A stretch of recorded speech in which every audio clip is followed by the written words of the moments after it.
मुकम्मल घर है जनाब, और मुकम्मल घर में हमारा सेगमेंट है दिल की बात। दिल की बात में आज हम जो बात कर रहे हैं वो है हाइपर इंडिपेंडेंस सिंड्रोम इन यंग चिल्ड्रन। छोटे बच्चों में आजकल जो बड़ा इंडिपेंडेंस सिंड्रोम आ गया है, वो अपने खुद फैसले करना चाहते हैं और वो चाहते हैं कि अपने डिसीजंस में माँ बाप को भी इन्वॉल्व ना करें, क्योंकि हम अब इतने बड़े हो गए, इतने समझदार हो गए हैं। ये सरासर उनकी गलत फहमी होती है या सही फहमी होती है, ये हमें बताएंगी हमारी एक्सपर्ट गेस्ट रबाब कादिर साहिबा, जो कि क्लिनिकल साइकोलॉजिस्ट हैं, कॉर्पोरेट ट्रेनर हैं, सर्टिफाइड ट्रॉमा थेरेपिस्ट भी हैं। नीला रजा फैसल कुरैशी आपके साथ मौजूद हैं। और सबसे पहला सवाल हम रबाब से यही कहेंगे कि सबसे पहले तो आप हमें थोड़ा सा यही क्लियर कर दीजिए कि ये हाइपर इंडिपेंडेंस सिंड्रोम जो बच्चों में आजकल है, ये क्या बला है और ये कहाँ से आ गया अचानक से? हाइपर इंडिपेंडेंस सिंड्रोम के बारे में जब हम बात कर रहे हैं तो सबसे पहले ये पता करना ज़रूरी है कि ये सिर्फ बच्चों में आ रहा है कि बड़ों में आ रहा है। ठीक है, हम सबके बिहेवियर्स में कहीं ना कहीं हाइपर इंडिपेंडेंस सिंड्रोम है। हाँ, ये है कि शुरुआत जो है वो बचपन से हो जाती है इसकी। बड़ों के बारे में थोड़ी सी बात करते हैं पहले। कभी आप ये देखते हैं कि हम किसी मुश्किल में फंसे हुए हैं और हमें भी पता है, हमारे पोटेंशियल्स भी ऐसे हैं, वो कह रहे हैं कि हमसे ये काम नहीं हो पाएगा, ठीक है, कि हमें ये चीज़ नहीं आती है, मगर हम किसी से हेल्प लेने से जो है वो डर रहे हैं।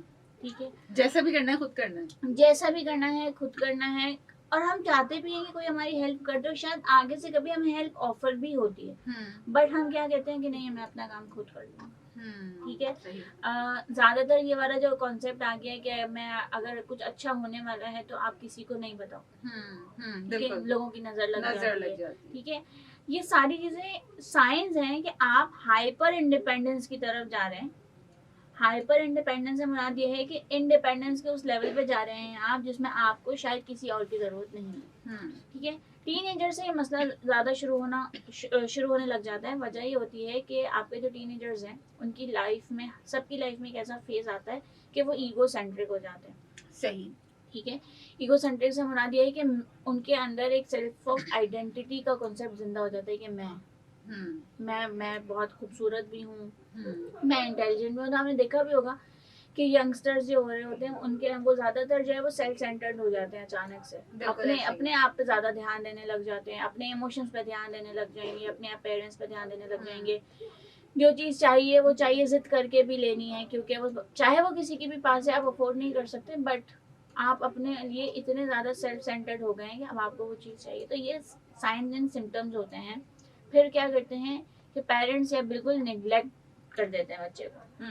ठीक है, ज्यादातर कॉन्सेप्ट ये है कि आप इनकी जिद्दें पूरी ना करें और आप इन्हें निग्लेक्ट कर दें। ठीक है, अवॉइडेंट पेरेंटिंग की तरफ ले जाते हैं। सही। और अवॉइडेंट पेरेंटिंग एक्चुअली में हाइपर इंडिपेंडेंस सिंड्रोम को बढ़ा देता है, या फिर कहें कि आपकी ईगो सेंट्रिज्म को जो है वो चेंज कर देता है हाइपर इंडिपेंडेंस के अंदर। एक बच्चा है वो वल्नरेबल है, कहता है कि मैं जो है वो अपने डिसीजन खुद ले सकता हूँ, मैं अपनी बेहतरी खुद समझ सकता हूँ, मेरे पेरेंट्स को क्या पता। मेरे पेरेंट्स जो है वो उनको इस वर्ल्ड का नहीं पता है, इस एरा का नहीं पता है, अब का वर्ल्ड चेंज हो चुका है। ये सारी चीज़ें, ये सारी बातें हम सुनते हैं बच्चों से। ठीक है, लेकिन इस चीज़ को बढ़ा देते हैं अवॉइडेंट पेरेंटिंग स्टाइल। वो उन्हें ये बात का प्रूफ देते हैं कि हाँ, हमें वाकई नहीं पता, तुम्हें अपना ज़्यादा पता है, तुम्हें अपने बेहतर पता है, ठीक है, जाओ और मैं डिसीजंस खुद लेना शुरू कर दूँ। सही, यानी हम बच्चों को लिबर्टी दे देते हैं डिसीजन मेकिंग, जाओ करो जो करना है, ठीक है, हमारी नहीं समझ ना, जाओ। फिर कहते हैं कि गिरेगा ना तो उसको पता चलेगा, ये आएगा। ठीक है, अब यहाँ पे क्या है कि कुछ बच्चे ऐसे हैं, जरूर होते हैं कि गिरते हैं फिर उठ के आते हैं पेरेंट्स के पास, लेकिन अब ज्यादातर बच्चे ऐसा नहीं करते। उन्होंने अपनी गैदरिंग सेलेक्ट कर ली होती है। अब गिरने के बाद वो बाहर जाके अपने दोस्तों को डिस्कस जरूर करेंगे कि यार मुझे फला चीज में नुकसान हुआ, या मैंने किया था तो इससे हुआ। अच्छा, वो जैसे डिस्कस कर रहे हैं वो भी उन्हीं के एज के, उन्हीं उतने ही एक्सपीरियंस जितने वो है। ठीक है, तो वो अपने जो एडवाइसेस दे रहे हैं वो भी वो अपने ही लेवल के ऊपर दे रहे होते हैं। ठीक है, दूसरी तरफ आप देखें तो बहुत ज्यादा अथॉरिटेटिव पेरेंट्स जो होते हैं, बहुत ज्यादा, जो बच्चे को इधर से इधर हिलने नहीं देना है। ठीक है, डिसीजन भी हमें खुद लेने हैं उनके। ठीक है, तो अब वहां पर भी ये सारी चीजें होती है। अब जब आप हाइपर इंडिपेंडेंस सिंड्रोम की बात कर रहे हैं तो यहाँ पर आप दूसरे साइड पे जो देखिए, कॉइन का दूसरा साइड पलट के देखिए, बच्चे को बिल्कुल ही हाइपर डिपेंडेंट बना देते हैं अपने ऊपर। सही, कि वो अपनी लाइफ के डिसीजंस कभी भी ले नहीं पाते। हमेशा वो किसी न किसी कभी दूसरे की भी, तरफ हाँ। लुक अप करता है। मतलब आप ये देखिए उसको पढ़ना क्या है, उसे ये नहीं, आपने वो बच्चे देखे, मैंने तो आजकल बहुत देखे हैं, करियर काउंसलिंग के बच्चे आ रहे हैं मेरे जी पास। बिल्कुल। तो मैं आज जब उनसे पूछूं कि आपको जो है वो आगे क्या पढ़ना है, क्या किस चीज में इंटरेस्ट, पता नहीं, मम्मा जो बोलेंगी कर लेंगे, अपने इंटरेस्ट नहीं पता। सही। हम इस चीज पे हंसते हैं, बट ये एक अलार्मिंग चीज है हमारे लिए बिल्कुल सही बात कि है। बच्चे को अपने इंटरेस्ट नहीं पता। हम्म, अब मेरी लैकिंग्स कहाँ है मुझे ये नहीं पता, मेरी पोटेंशियल्स कहाँ है मुझे नहीं पता, मेरा मैथ अच्छा है या नहीं है, मम्मा को पता है, ट्यूशन वाली टीचर को पता है, मुझे नहीं पता, ठीक है। तो आप बच्चे को रोबोट बना रहे, सही, बिल्कुल सही बात है। इसके डिसीजन हम लेंगे, इसको साइंस पढ़ाना है, इसको इंटर में इधर भेजना है, इसको कॉलेज में इधर भेजना है, इसका यूनिवर्सिटी ये होगा, इसका सब्जेक्ट ये होगा। आप इतने ज्यादा मॉनिटरिंग किस चीज की कर रहे हैं? ट्रू। थोड़ी सी लिबर्टी, थोड़ा सा सेंस ऑफ फ्रीडम देना पड़ता है। मैंने आजकल बहुत ज्यादा जो मेरे पास वीडियोस आ रही है फेसबुक पे, बाहर ममालिक की है, तो छोटे छोटे बच्चों से उनके पेरेंट्स से पूछते हैं, आगे 3 कपड़े शर्ट्स रख के पूछते हैं आपको कौन सा कलर आज पहनना है, ठीक है। ये क्या है कि सेंस ऑफ लिबर्टी आप दे रहे हैं, सेंस ऑफ ऑटोनॉमी आप उनको सिखा रहे हैं कि आप अपना डिसीजन जो है वो किस तरीके से बनाएंगे। अब आप यहाँ पे अगर हमारे कल्चर में देख लें तो वो फिक्स होता है कि किस तरह के कपड़े पहनने हैं और यही पहनने हैं, निकाल के दे देते हैं और यही पहनने हैं, अगर ये नहीं पहनने तो फिर जो है वो बच्चा होता है और उसकी माँ होती है। बिल्कुल ऐसे ही है। तो जब आप ये कहते हैं ना कि हमें जो है वो बाहर की चीजों को फॉलो करना है या हमें बाहर जाना है, तो आप ये सबसे पहले देखिए कि वहाँ पे पेरेंटिंग के साथ साथ स्टेप बाय स्टेप सिखाया जाता है कि डिसीजन कैसे लेना है, सही क्या है गलत क्या है। सही, ठीक है जी। तो दिल की बात हमारा सेगमेंट है और हम बात कर रहे हैं हाइपर इंडिपेंडेंस सिंड्रोम इन यंग चिल्ड्रन के हवाले से, और अनिला रज़ा फैज़ कुरैशी आपके साथ मौजूद है। हमारे साथ मौजूद है रबाब कादिर साहिबा, जो कि क्लिनिकल साइकोलॉजिस्ट हैं, कॉर्पोरेट ट्रेनर हैं, सर्टिफाइड ट्रॉमा थेरेपिस्ट भी हैं। आप भी अपनी राय का इज़हार या कोई सवाल पूछना चाहें तो ज़रूर हमें कॉल कर सकते हैं 111-111-107 पे। कराची से बाहर वाले 021 कोड मिलाएंगे। सुनते रहिए अपना कराची FM 107, कराची की आवाज़ और बल्ले बल्ले FM नेटवर्क। मुकम्मल घर है जी, और हमारे साथ क्लिनिकल साइकोलॉजिस्ट रबाब कादिर मौजूद हैं। दिल की बात हमारा सेगमेंट है और हम बात कर रहे हैं हाइपर इंडिपेंडेंस सिंड्रोम के ऊपर। किस तरह से बड़ी डिटेल से बताया रबाब ने कि इतनी कॉल्स अब इस वक्त आ रही हैं जब हम ऑन एयर आ चुके हैं, अब हम कुछ नहीं कर सकते।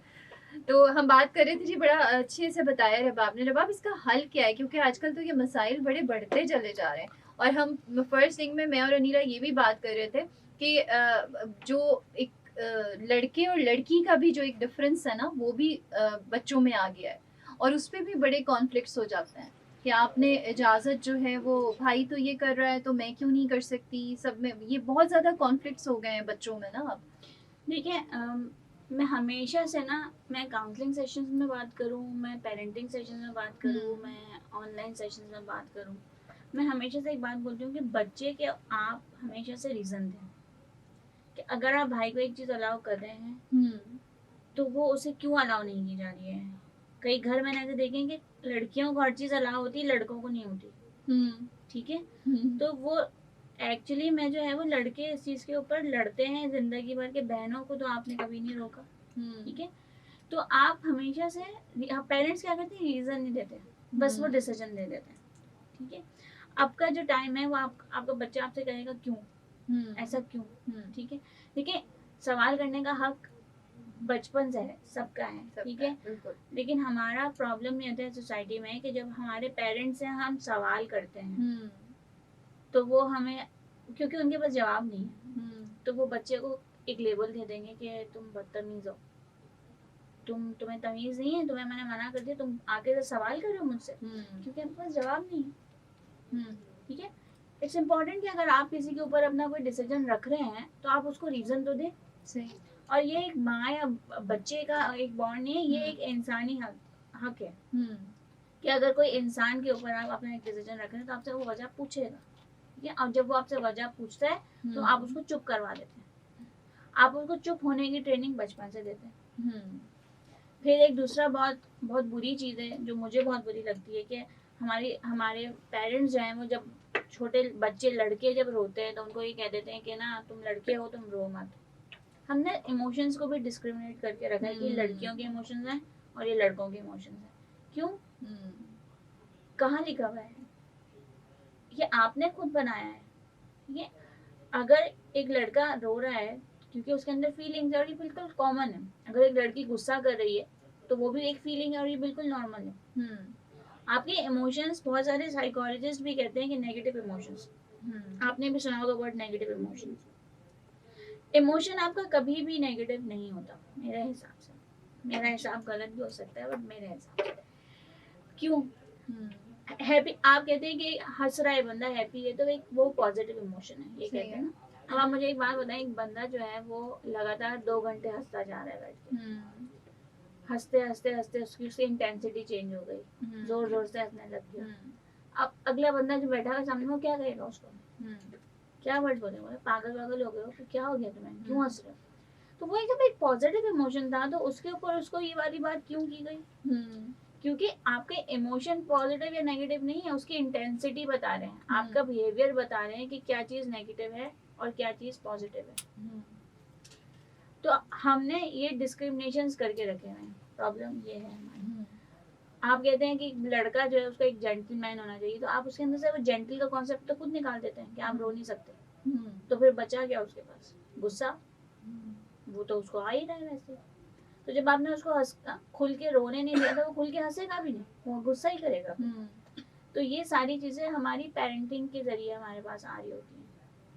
सही, ठीक है। अच्छा, एडल्ट्स की भी आपने बात की थी रबाब, तो कुछ पर्सनालिटीज़ ऐसी होती हैं वो इंडिपेंडेंट होते होते शायद कभी ऐसा होता है, मैं आपके सामने कुछ कंडीशंस भी रखती हूँ कि अगर हम मेल की बात करें, लड़कों की बात करें, तो कभी कभी ऐसा होता है ज़िंदगी में कि आपके फादर बहुत जल्दी दुनिया से चले गए, बहुत जिम्मेदारी आ गई एक बड़े बेटे के ऊपर, ठीक है, उसकी पर्सनालिटी, मैंने कुछ लोगों को ऐसा देखा है कि वो इंडिपेंडेंट जिम्मेदारियों को कबूल करते करते कुछ इस तरह के हो जाते हैं कि ना वो अपने एक्सप्रेशंस को एक्सपोज करते हैं, ना वो अपने इमोशंस को किसी के साथ शेयर करते हैं।